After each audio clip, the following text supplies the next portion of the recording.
ถานีวิทยุกระจายเสียงแห่งประเทศไทยจังหวัดเชียงใหม่ AM 1476 กิโลเฮิรตซ์สถานีวิทยุภาคภาษาชาติพันธุ์แห่งเดียวในประเทศไทยที่มีความทันสมัยเชื่อถือได้สร้างอัตลักษณ์กลุ่มชาติพันธุ์สู่สากล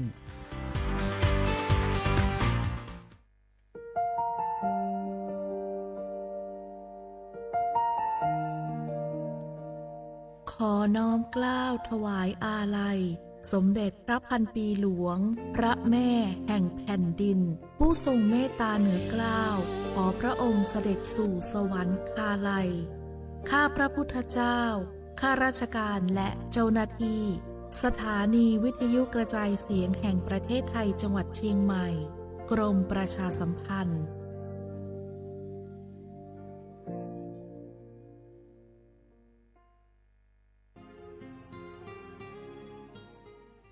This is a moment of profound grief for the Kingdom of Thailand. The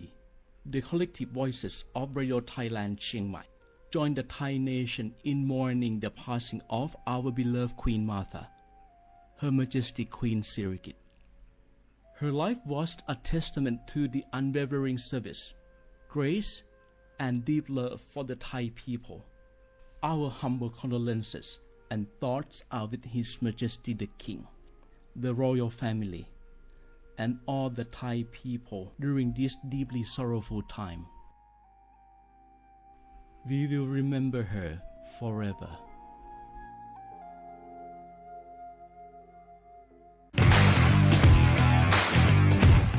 รัฐบาลไทยประกาศสงครามสแกมเมอร์รัฐบาลจึงได้ประกาศสงครามกับสแกมเมอร์ในฐานะที่สแกมเมอร์เป็นวาระแห่งชาติและในวันนี้ผมก็ได้ใช้โอกาสนี้มารายงานความคืบหน้าและเน้นย้ำถึงสิ่งที่เราต้องร่วมกันทำต่อไป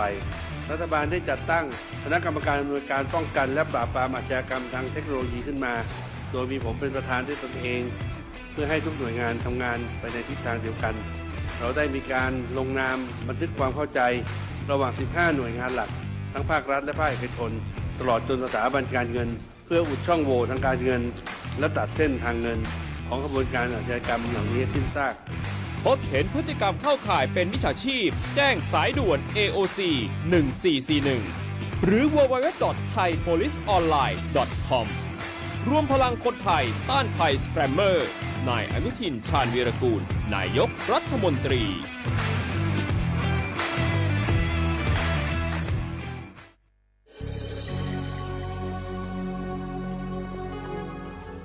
เกิดเป็นคนไทยเติบโตบนผืนแผ่นดินไทยจงภูมิใจในความเป็นไทยชาติไทยเรานั้นนับเป็นชาติที่มีความเป็นมาเก่าแก่ยาวนานเรามีภาษาวัฒนธรรมและมีสิ่งต่างๆที่เป็นเอกลักษณ์ให้เราได้ภาคภูมิใจในความเป็นคนไทยเราควรเห็นคุณค่าและมีความรักชาติหวงแหนแผ่นดินอันเป็นมรดกของบรรพชน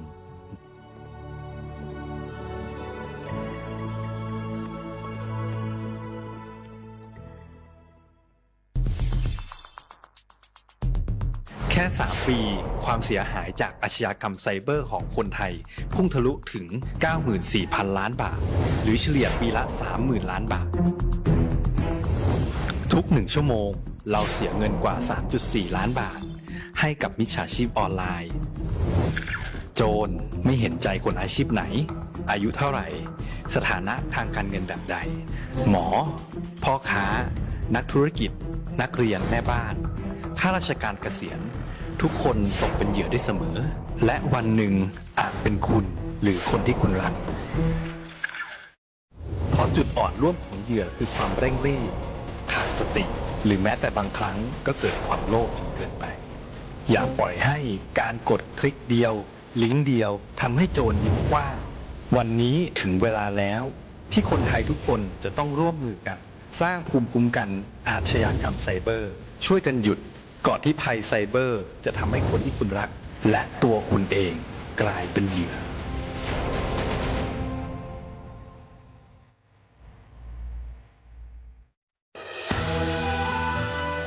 จากศาลากลางจังหวัดด้านหลังเก่าพัฒนาสู่การเป็นศูนย์การเรียนรู้นันทศิษย์ป่าคารโดยมูลนิธิรักป่าน่าน นับเป็นพระมหากรุณาธิคุณที่สมเด็จพระกนิษฐาธิราชเจ้ากรมสมเด็จพระเทพรัตนราชสุดา สยามบรมราชกุมารี ได้พระราชทานนามนันทสิทธิปาคาร อันหมายถึงอาคารแห่งความรู้ทุกแขนงของจังหวัดน่าน ภายในประกอบด้วยห้องนิทรรศการเฉลิมพระเกียรติรัชกาลที่ 9 แสดงพระราชประวัติและพระราชกรณียกิจของพระผู้ทรงเป็นพลังแห่งแผ่นดินและต้นแบบของความเพียร รถพระที่นั่งอนุสรณ์แห่งการเสด็จเยี่ยมราษฎรในถิ่นทุรกันดารทั่วทุกภูมิภาคของไทย พิพิธภัณฑ์ศาลากลางจังหวัดน่าน ความทรงจำของอาคารหลังเก่าและการอนุรักษ์สิ่งสำคัญของเมืองน่าน เทคโนโลยีกับมนุษย์จุดประกายความคิดสร้างสรรค์สู่การสร้างนวัตกรรมในอนาคต น่านซิมูเลชันแนวทางจัดการขยะที่ยั่งยืนเพื่อตระหนักถึงผลกระทบต่อสังคมเศรษฐกิจและสิ่งแวดล้อม ห้องสมบัติน่านย้อนรอยสู่อดีตและความรุ่งเรืองของนครน่านผ่านเงินตราเครื่องเงินและผ้าทอง เปิดให้เข้าชมฟรีไม่มีค่าใช้จ่ายตั้งแต่เวลา 9 นาฬิกาถึง 17 นาฬิกาหยุดทุกวันจันทร์และวันนักขัตฤกษ์มาร่วมอนุรักษ์สืบสารสร้างสรรค์ศิลปะวัฒนธรรมและวิทยาศาสตร์ของเมืองน่านคุณค่าที่น่าภาคภูมิใจ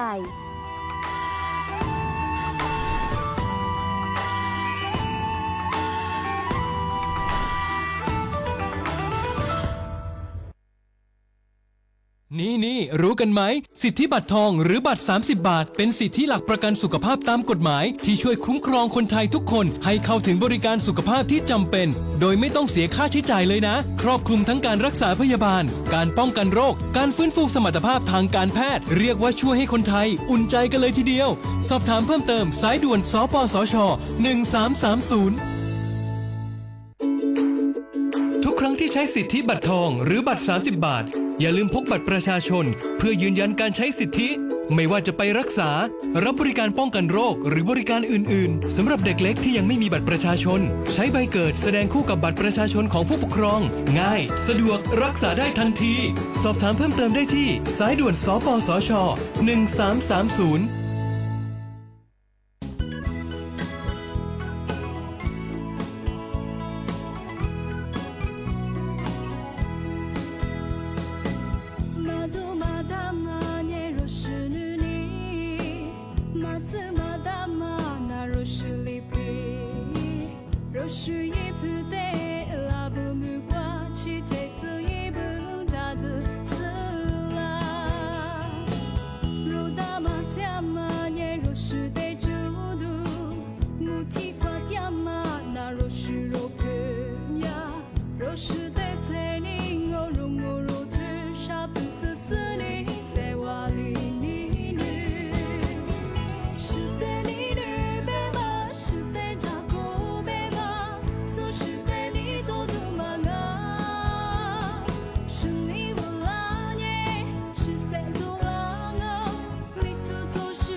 这次努力我不买单，别的梦与你别顾不到，可我路线路的河，是这辈子我接受，是那不苦啊。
เสียว่าเวลาเขาขว้าง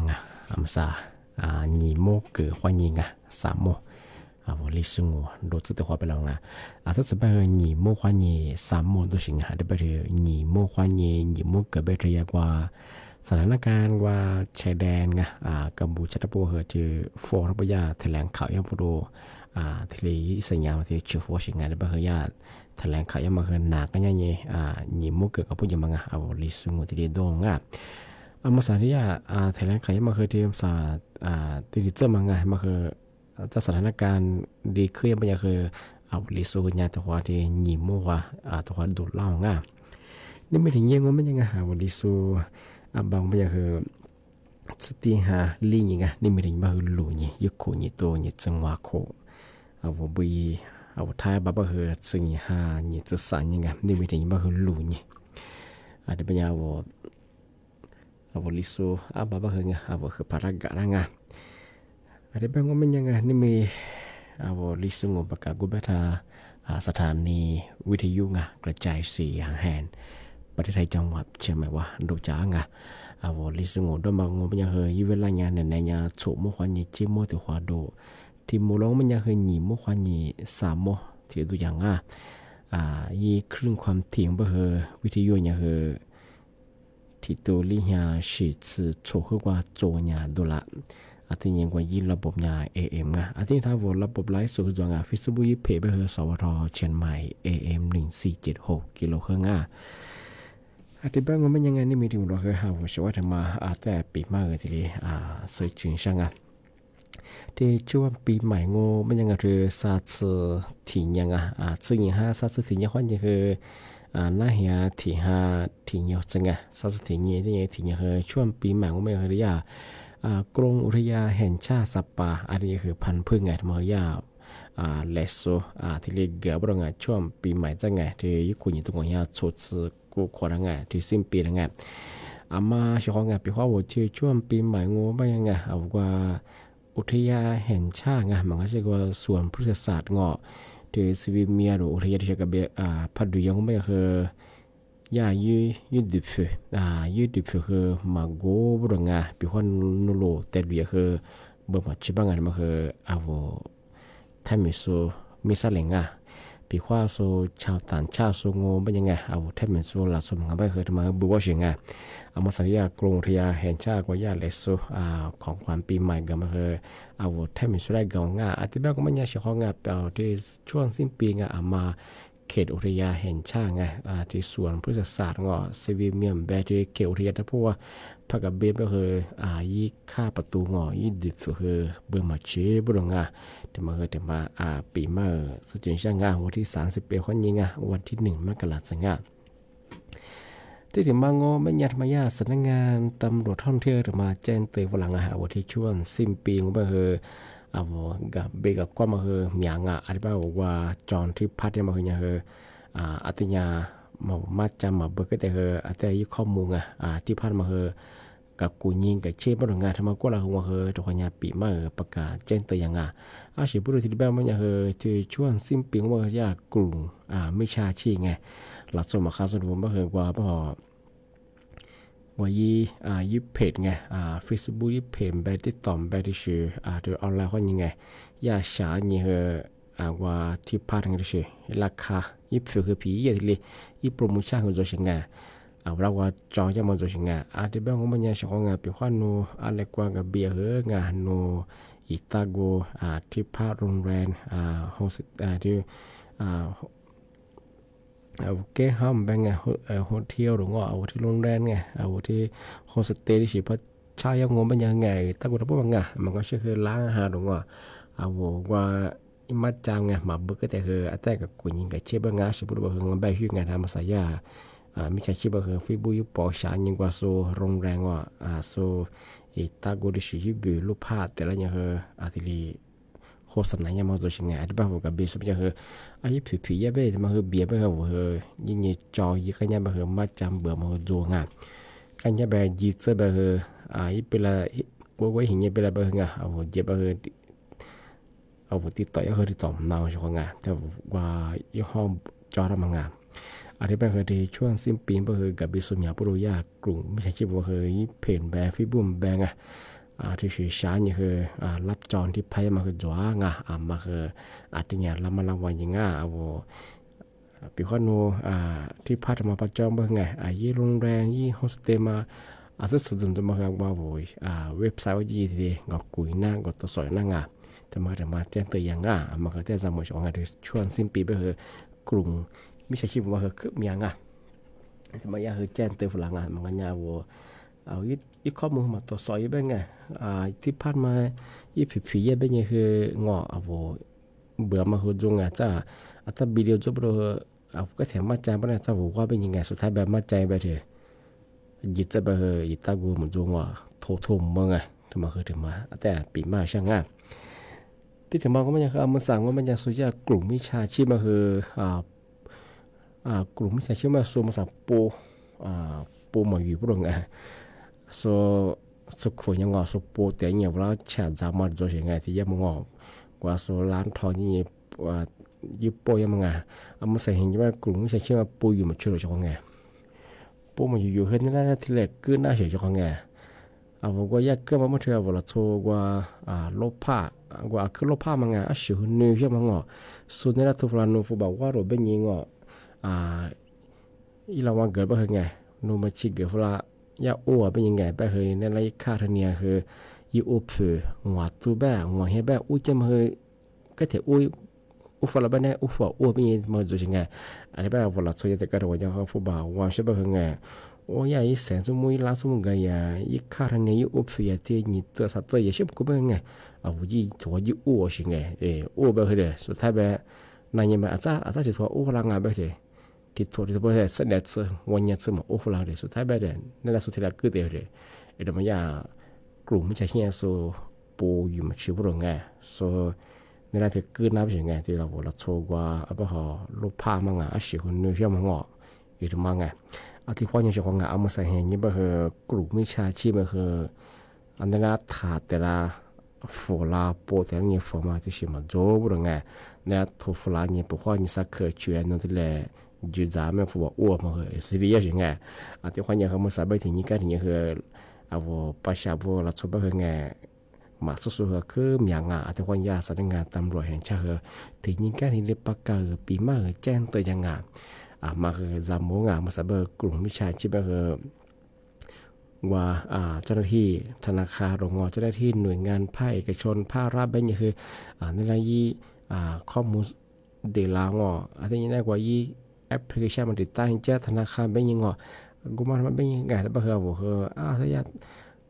ยาธนาคารเขาไม่ยังเหรอบ่เหรอจีจ่ายยังไงยาลิเบรตายยี่แอปดาวน์โหลดยาเหรอดาวน์โหลดยี่ติดตั้งยังมาคือจามโมจากว่างานมาใส่เห็นยังบ่เหรอกลุ่มมิชาชีแก๊งคอร์เซ็นเตอร์มันยังซูโป้มาเยอะลงเนี่ยทุกฝ่ายนี่พวกเขาอย่างเช่นก็เคยช่วยคือนุ่งจีจามาเหรอที่ตัวสิ่งไงอะไรบ่เหรอมาคือจามโมปีว่ามันสาวทุกฝ่ายนี่คืองอหนุ่ยเจ้าหน้าที่กูมาทำมาเป็นยังมันก็ชื่อตันเป็นยังคดียาสติที่จอรงเป็นยังมันก็ชื่อนุ่งบัญชีมาคือว่ายาคืออะไรยิสูผิดก็ไม่ได้เพราะว่าเขาอย่างที่ตัดจัดเราเป็นยังไงเพราะทุกฝ่ายยังไงที่แบบมันคือโจฟบอกโอ้เจ้ามาโจงนุคดีมาพัติโตยมาติดตัวยี่จีมาช่วยบ่เหรอยาอยู่จวนหน้าฟบอกอู้ฟลาเป็นยังไงที่มันคือโจชิงมาคือสามโมงมาใส่เห็นที่บ่เหรอสู่กลุ่มไม่ใช่ที่บ่เหรอในนั้นกว่าโนฮักเกิดวันละนี่ปูแต่ละชาจำมาโจมสังมาสังสู่กว่าโทรศัพท์เครื่องโทรศัพท์มาแต่ยังพวกเขาช่วยวันนี้เลยจุดจำมาคือโจชิงอาจจะว่าอย่างคือมาคือเนี่ยคือออนไลน์เขายังไงโทรฟลัมแบข้อความแบมาคือติญาสติคือจูว่าบุรุษงานผู้ว่ามาอุกเทกับกูยิงกับเชี่ยง่าจะมาถึงมางาที่ยิ่งกว่านุ้ยเราว่ารู้ผู้บอกว่าเบอร์ไงนิวเชื่อมาไงมาดูจังมางานกำซึกผู้บอกอ้วนมันก็เทอ้วนยังจะมาสุดท้ายไปเถอะชิติบ้ามึงว่าไงนุ้ยสุดอ้วนมันยิ่งอุบเบอร์หนีตัวสัตว์เกลือสุดท้ายไปเถอะติดต่อมึงไงทำไมยาแสดงงานจำตัวก็จะที่ประกาศแจ้งตัวอย่างอธิบายว่ามาคือจำมึงอาจจะแบบนั้นนิ่มเขินเนี่ยทุกคนทำเสื้อแสดงทำเสื้อถึงยังไงที่ว่าพอจิตจบเนี่ยคือมาคือจู้ใจยิงที่ยังคือสติคือจู้เขาไปดูแต่มาเจนตัวช่างอันนี้บ้างมันยังไงมันสักคือหนีโม่หัวซึ่งหัวที่งานภาษาหัวที่เชี่ยวชาญอันนี้บ้างคือเวลากูจังอันนี้บ้างคือสั้นเนี่ยชมโมควานีเจโมวังแต่ว่ามูลค่าผู้ชมว่าวิธียุคนั้นจะสุงไลฟ์สดที่สุดคือบุโมอันนี้เป็นอะไรคือโดยชิดว่ามาผู้จัดชิดว่าคือเนี่ยบุจริงที่นี่คือที่นี่ก็เนี่ยว่าคือด้วยอะไรก็เยอะมันก็เดี๋ยวมากว่าชีวิตดูแลสุขภาพที่นี่คือมันสบายคือพันเนี่ยคือยาที่กรงอุตุนิยมวิทยาแบบนี้เนี่ยคือมุกที่สัววันเจ็บก็คือเนี่ยย่างก็คือมาแพ้อาการหนาวก็คือมันก็เดี๋ยวมันดูแลสุขภาพยังไงมันชิมเสริมที่ตัวกว่างแต่บางงานนี่ไม่เคยนับปีมาคืออาทิตย์ละจวงมาคือจำมึงมาใส่แห่งนี้ก็คือกลุ่มมิชาชีแก๊งก็เซ็นเตอร์ไม่เขาสูบปูมาเยอะหรืองานนี่แหละโทรศัพท์ก็ยังทุกคนเลยแบบยังสักเกิดช่วยไปคือยาผู้บอกว่ามันจะตัวสิ่งไงก็คือมาคือตัวเนี่ยคือถัดจุดจังสอสิก็คือสิแบบคือเนี่ยคือคือสติคือจูว่าบุรุษถึงมาแจ้งเตือนไปมากอันนี้ก็คือถือสัตว์ที่เนี่ยข้อนี้ที่5ที่ยังช่วงปีใหม่คือยาที่กรมอุทยานแห่งชาติมอบของขวัญปีใหม่ไงและสุดที่เกี่ยวกับไงก็คือบอกมาปีว่าเขตอุทยานแห่งชาติกับเบียมันก็ที่สวนพุทธศาสนากับเบียก็คือยึดดิบสุดเนี่ยคือบ่มาเชื่อดงถ้ามีสุดยังยาบัวมาที่คนต่างชาติแรงงานทำไมถึงมาเจนเตยอย่างง่ายอันนี้เป็นไงเชื่อคือที่ได้รู้งานเป็นแสดงแรงงานโฉมมุกความนี้คือเจมม่วงแต่ความมูลค่าคว้าสวัสดีครับ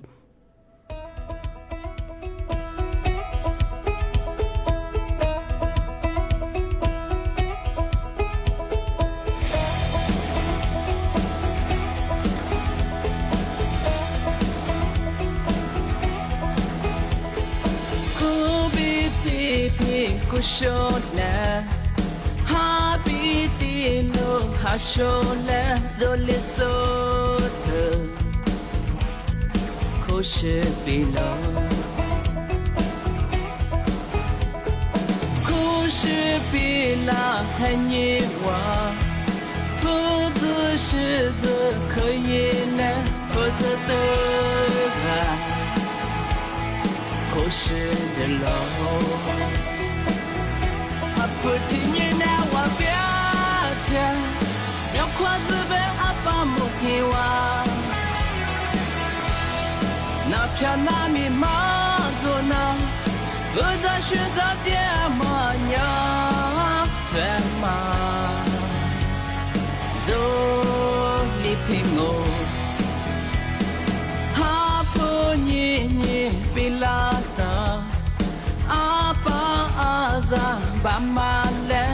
这个是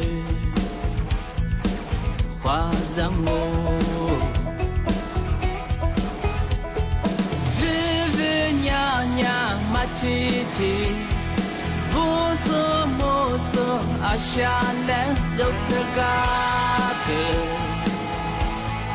我是点我阿pretty little for lani vedo do mazoli pilla le soto le zata shatu li piti mama pina ma asha mera so passionate